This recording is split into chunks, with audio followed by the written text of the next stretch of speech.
낭패와 실망당한 뒤에 예수께로 나갑니다.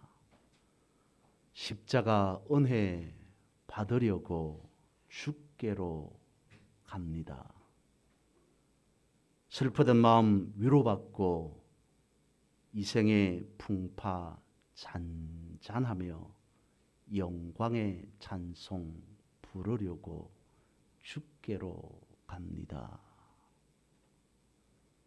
고립무원이라는 말들을 가끔씩 듣습니다. 아무도 없어 홀로 외롭게 되었다는 겁니다. 내가 필요할 때 무엇인가 주변에 사람들이 있어서 도와주고 위로해 주면 좋을 것 같은데 주변에는 아무도 없습니다. 그것이 고립무원이죠. 낭패와 실망을 당해보니 고립되었다는 것을 알게 되었습니다. 갇힌 고립이 아닌 홀로 된 고립, 외로울고 설립이라는 겁니다. 세상 아무리 둘러보고 또 둘러보아도 나 한 사람 위로해 줄 사람이 없습니다. 나 한 사람 누가 도닥거려 줄 사람이 없어 슬프고 또 슬퍼서 고립되었음을 알게 되었습니다. 그래서 이제는 더 이상 홀로 된 외로움과 괴로움을 견딜 수 없어서 비틀거리면서라도 주님께로 나아갑니다. 이생에 불던 모든 풍파가 그 순간 잔잔해지며 영광의 찬송이 터져 나옵니다. 찬송가 272장 고통의 멍에 벗으려고 라는 겁니다. 오늘 본문의 말씀을 보면 베드로를 위시한 7명의 제자들이 고기 잡는 장면으로 등장합니다. 제자들 저들 스스로가 고립무원이라 여깁니다. 그렇게 믿었던 예수님도 떠나버렸습니다. 저들 스스로가 생각할 때 어쩌면 예수님이 우리를 배신했다, 버렸다라고 여겼는지도 모를 일입니다. 낭패와 실망을 당한 제자들이 다시 고향으로 돌아와서 저들의 3년 전에 본업이었던 어부가 되었습니다. 왜요? 주님을 떠나와 보니 아무것도 할 일이 없습니다. 먹고 살아가려고 하니 3년 전에 몇 년 전에 했던 그 직업밖에 없습니다. 그래서 3년 전의 모습으로 제자들은 다시 돌아오게 되었습니다. 그래, 송충이가 솔잎을 먹어야 하듯이 우리는 고기잡이 어부가 맞는 거지. 맞는 겁니까? 틀린 말은 아니겠으나 맞는 말은 더더욱 아닙니다. 3년 전에는 예전에는 예수님을 몰랐습니다. 예수님이 누군지 몰랐으나 이제는 3년 뒤에 다시 돌아온 지금은 예수님이 누군지를 알고 있으니 돌아와도 돌아온 게 아닌 거죠. 첫 번째, 제자들은 믿음에도 사업에도 실패했다 여깁니다. 실패했다고 여기는 제자들 가운데에 베드로는 가장 실패했다라고 여길 수밖에 없습니다.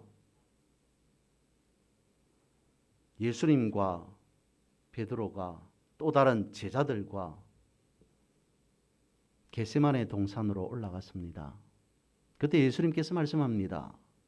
깨어 기도하라, 기도하라. 그때 베드로는 주님의 말씀을 듣지 않았습니다. 기도하지 않았습니다. 주님께서 베드로에게 말씀합니다. 너는 나를 3번 부인할 것이다. 너는 나를 모른다고 나중에 말할 것이다. 라고 주님이 베드로에게 미리 먼저 말씀하셨습니다. 그 말씀 앞에 베드로는 무릎 꿇어야만 했습니다. 기도해야만 했습니다. 그런데 베드로는 기도하지 않았습니다. 주님의 말씀을 마음에 새기지 않았습니다. 그래서 그는 실패했다라고 여길 수밖에 없습니다. 두 번째로는 실패의 밤은 가혹합니다. 혹독할 수밖에 없었습니다. 제 아들은 헛털감과 피로와 초조함 가운데에 그물을 내립니다. 그런데 이상하리만큼 고기가 잡히지 않습니다. 고기도 잡지 못하는 실패의 밤을 제자들은 보내고 있습니다. 그때 불현듯 주님과 함께 있었던 모습들이 떠오르기 시작합니다. 풍랑이는 바다 한가운데에서 주님과 함께 했기에 그런 풍랑 가운데에서도 주님이 배 안에 계셨기에 저들은 그때는 두려워하지 않았습니다. 무서워할 필요가 없었습니다. 든든했습니다. 안전했습니다. 그런데 지금은 주님이 계시지 않습니다. 주님이 계시지 않는 밤, 주님이 계시지 않는 배, 주님이 계시지 않는 고기잡이는 실패할 수밖에 없더라는 겁니다. 저들은 그랬을 겁니다. 참 재수가 운수가 없는 밤이구나 라고 여겼을 겁니다. 학창시절 국어 시간에 배운 소설 몇 개가 기억에 납니다. 그 가운데 빈철을 썼던 현진건의 운수 좋은 날이라는 단편 소설이 있죠. 비가 추적추적 오는 어느 날 재수가 옴붙어서 건 열흘 동안 돈 구경도 못한 인력거군 김첨지에게 행운이 불어닥친다. 아침 대바람에 손님을 둘이나 태워 80전을 번 것이다. 거기에다가 며칠 전부터 알아 누운 아내에게 그렇게도 원하던 설렁탕 국물을 사줄 수 있으리라 기뻐하며 집으로 돌아가려던 그를 1원 50전으로 불러 세운 학생 손님까지 만났기 때문이다. 엄청난 행운에 신나게 인력거를 끌면서도 그의 가슴을 누르는 오늘은 나가지 말아요 하던 아픈 아내의 말이 계속 마음에 걸린다. 그럼에도 그는 손님과 흥정하여 또 한 차례 벌이를 한 후 김첨지는 설렁탕 국물을 사들고 집에 들어오자 아내는 이미 숨져 있었다. 괴상하게도 운수가 좋았던 날에 그에게 닥친 아내의 죽음에 김첨지는 혼자 비통하게 울부짖었다. 또 한 사람의 소설이지만 고립무원을 보게 됩니다. 인간이 겪는 생로병사, 생사화복, 희노애락을 어쩌면 가장 적나라하게 보여주는 글이지 않을까 싶습니다. 제 아들은 분명 그랬습니다. 우린 실패했다. 나는 실패했다. 재수가 없어서 운수가 좋지 못해서 저들은 그렇게 생각했을 수도 있습니다. 그러나 그들은 실패하지 않았습니다. 왜요? 주님이 실패하지 않았기 때문이죠. 우리도 살아가면서 그럴 수 있습니다. 그런 생각할 수 있습니다. 이건 분명히 안 되는 거야. 이건 분명히 실패한 거야 라고 생각할 수 있습니다. 그러나 주님이 실패하지 않은 거라면 여전히 우리 또한 실패한 것이 아니라는 겁니다.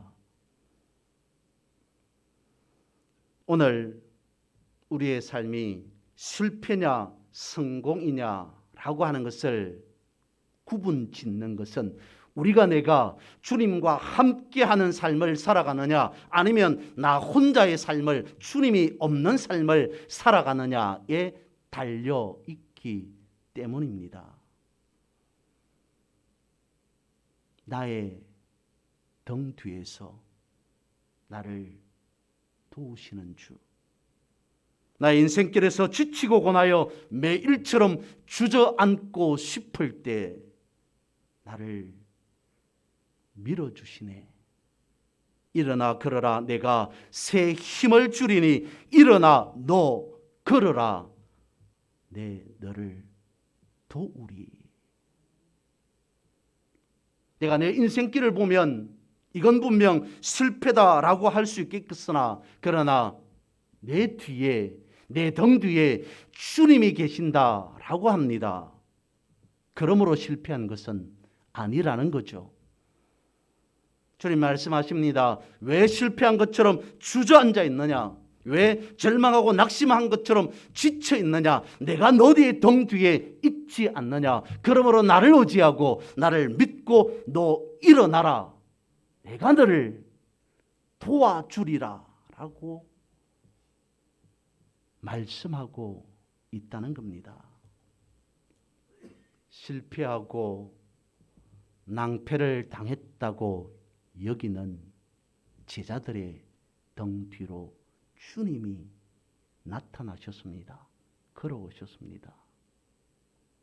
본문 5절입니다. 예수께서 이르시되 얘들아 너희에게 고기가 있느냐? 이 한마디 안에 주님의 이 한마디 안에 모든 것이 다 담겨 있습니다. 얘들아 너희에게 고기가 있느냐? 이 말씀의 주님의 의미는 무엇일까요? 분명 저들은 지금 제자들은 주님을 버리고 떠난 자들입니다. 제자들이 주님을 배신했습니다. 그것을 아신 주님이십니다.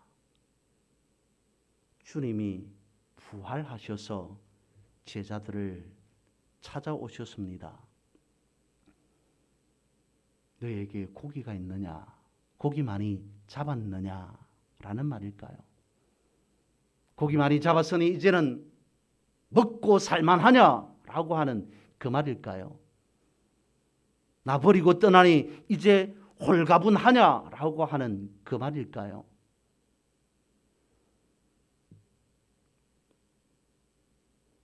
네, 너희들의 괴로운 것, 어려운 것 다 안다 라고 하는 그 말입니다.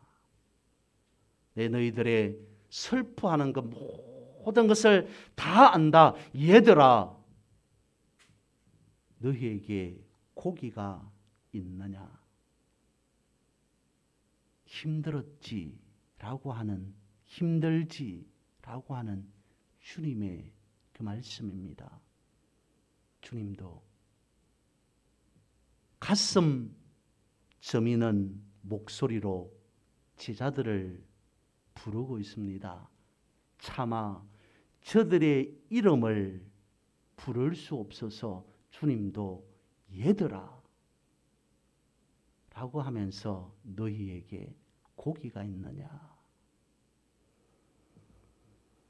세 번째로는 그런 제자들 앞에 주님께서는 조반을 준비하셨습니다.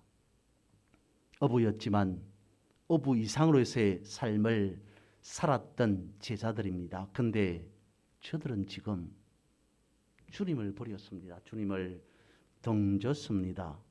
주님을 버리고 3년 전의 모습으로 돌아온 제자들을 주님이 친히 찾아오셨습니다. 부활하신 주님은 주님을 버리고 도망간 제자들을 찾아오셨고 그들을 만나 주셨습니다. 그리고 너희들에게 고기가 있느냐라고 말씀하신 후에 특별한 대화가 없습니다.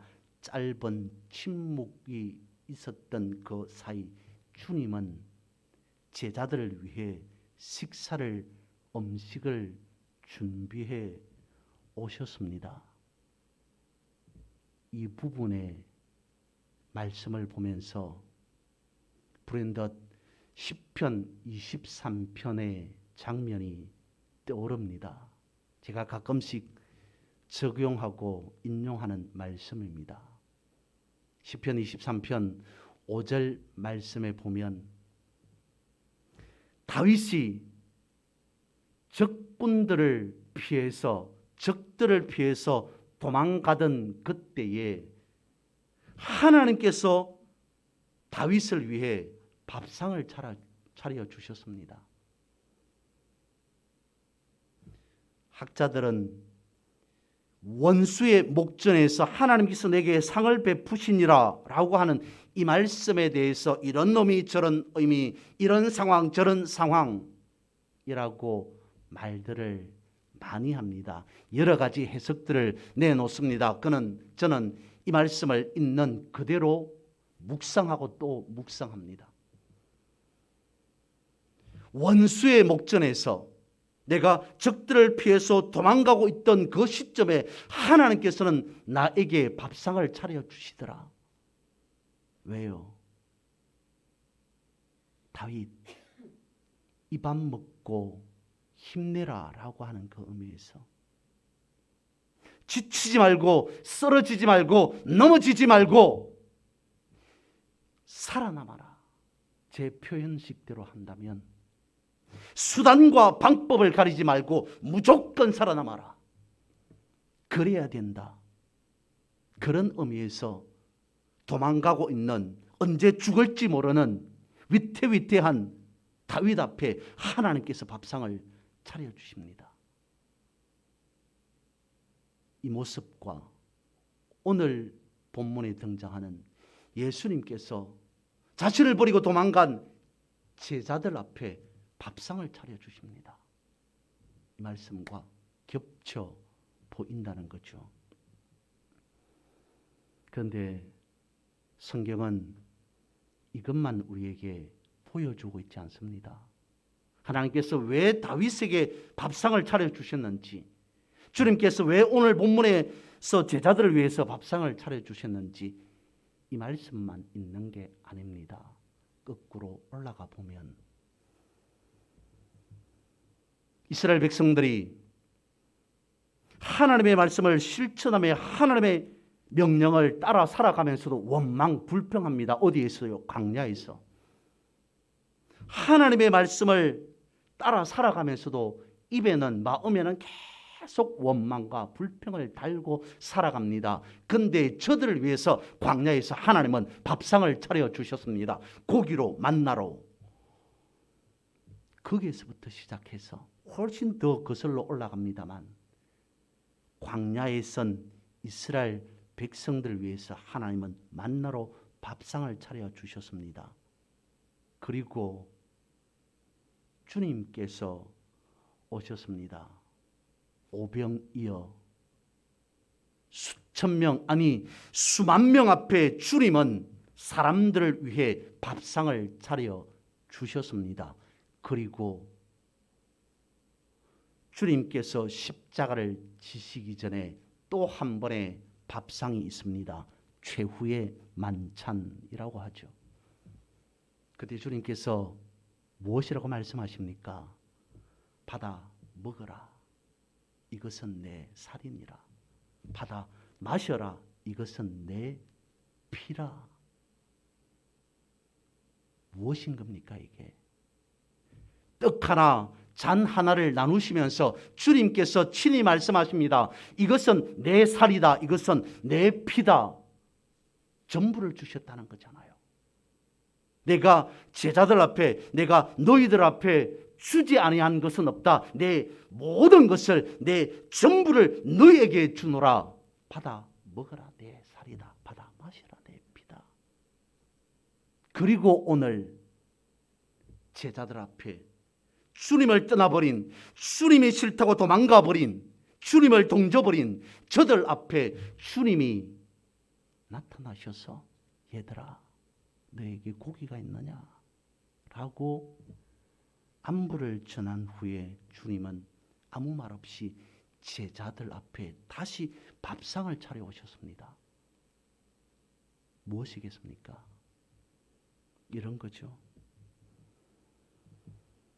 이래도 모르겠느냐? 이래도 모르겠느냐?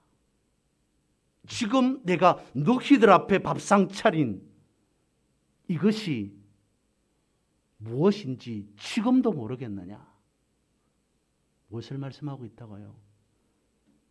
저들이 예수 그리스도의 제자로 부름 받기 전이었던, 예수 그리스도의 제자로 살았던 3년이었던, 그리고 다시 예수 그리스도를 등지고 어부의 삶으로 돌아온 지금이든 나는 여전히 너희들을 위해서 모든 것을 전부를 다 허락하였다 라고 하는 것을 제자들 앞에 다시 밥상으로 보여준 겁니다. 이래도 모르겠느냐? 나는 너희들을 위해 전부를 다 허락하였다. 그렇습니다. 오늘 본문의 말씀에 나오는 숯불은 성령을 상징합니다. 오래전 이사야가 제단 숯불을 입술에 대었습니다. 그것은 성령의 숯불, 성령의 불을 의미합니다. 성전에서는 늘 언제나 불이 켜져 있어야만 했습니다. 우리의 심령 속에는 늘 언제나 성령의 불이 있어야 함을 상징하고 있습니다. 떡은 예수 그리스도입니다. 생명의 떡이신 예수 그리스도께서 내 안에, 우리 안에 있으므로 우리는 영생이라는 것을 상징하고 있습니다. 생선은 우리를, 성도를 상징하고 있습니다. 물고기가 바다에서 살아가듯이 전에는 우리가 마음대로 세상에서 살아갔을지라도 예수 그리스도로 거듭난, 예수 그리스도로 부름 받은 우리는 이제는 주님의 뜻대로 살아가야 한다는 것이죠. 다시 본문의 상황으로 돌아가서요. 제자들이 자신의 3년 전의 본업으로, 모습으로 돌아와서 고기를 잡으려고 하는데 고기 한 마리가 없습니다. 그런데 주님께서 나타나셔서 제자들의 상황에서 누군가가 모르게 뭐라고 말씀합니까? 배 오른편으로 그물을 내려라.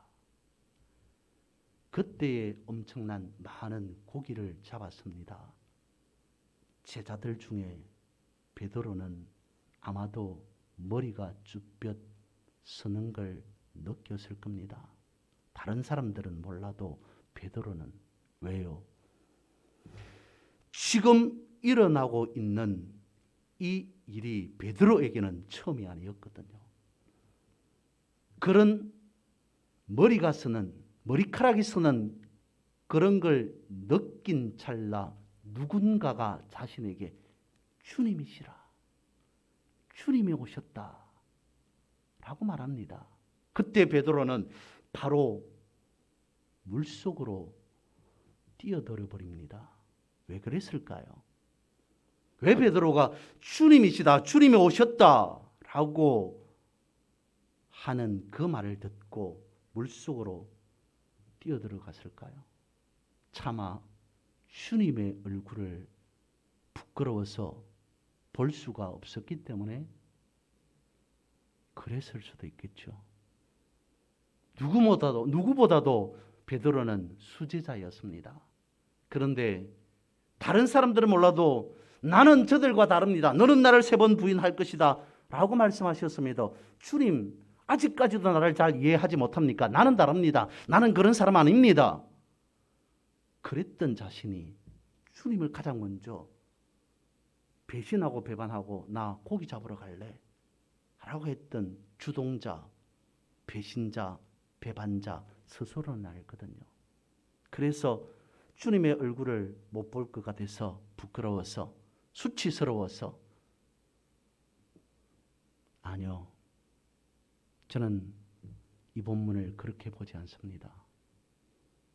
이때 베드로는 진정으로 거듭나는 순간이다. 예전에는 주님의 당시에는 세례를 직접 물에 들어가서 받았습니다. 물속에 들어갔다 나오는 거죠. 부끄러웠을 겁니다. 수치스러웠을 겁니다. 정령으로 주님의 얼굴을, 주님의 모습을 볼 수 있는 면목이 없었을 겁니다. 그럼에도 베드로가 주님이시라 라고 말씀하신 그 누군가의 말을 듣고 물속으로 뛰어들어간 이후 베드로는 변화됩니다. 진정으로 거듭난 베드로의 모습을 그 이후의 삶에서 보게 되죠. 여러분, 예수님께서 자신을 버리고 도망간, 배신해버린 제자들을 찾아오셨습니다. 그리고 며칠 전에 최후의 만찬을 베푸셨던 주님께서 그 모습 그대로 다시 숯불을 피우고 떡과 고기로 아침을 식사를 준비해 주셨습니다. 제자들은, 베드로를 비롯한 제자들은 알았을 겁니다.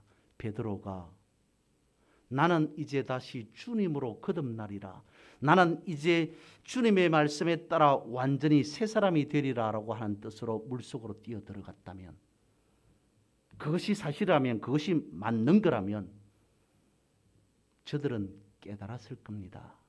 우리가 주님으로 모든 것을 다 받았구나. 우리가 주님으로부터 받지 않은 게 없구나. 실상 그 이후에 제자들의 순교하는 그 모습을 성경이 아닌 다른 곳에서도 보고 들을 수 있지 않습니까? 여러분은 어떻습니까? 오늘 우리는 어떻습니까? 예수님 한 분만으로 충분하십니까? 예수 그리스도 한 분만으로 우리는 충분합니다. 그분만이 나의 진실한 열매를 맺게 해 주실 분이기 때문이죠. 상심한 제자들이 있는 디베랴로 주님이 찾아가셨습니다. 그곳을 성경에서는 바다 내지는 강, 호수라고 부릅니다. 근데 사실 거기는 디베랴는 바다가 아니고 강이 맞습니다. 호수가 맞습니다. 주님과 함께하는 디베랴에서 맞이하는 아침에는 슬픔이, 낙심이, 좌절이, 실망이 있을 수 없습니다. 주님도 제자들도 그리고 우리에게까지 디베랴는 치유의 강, 회복의 강, 은총의 강일 수밖에 없습니다. 왜냐하면 우리를 위해 주님은 아낌없이 모든 걸 전부를 주신 분이기 때문인 거죠. 쓰러지고 넘어진 자리에서 다시 일으켜 세우는 위로와 치유와 회복이 제자들에게뿐만 아니라 이 추수감사주일 맞이하여 나도 주님의 사람으로, 나도 그리스도인으로, 나도 성도로 온전히 살아가리라 다짐하고 고백하는 여러분에게 늘 언제나 함께하기를 주님의 이름으로 축복합니다.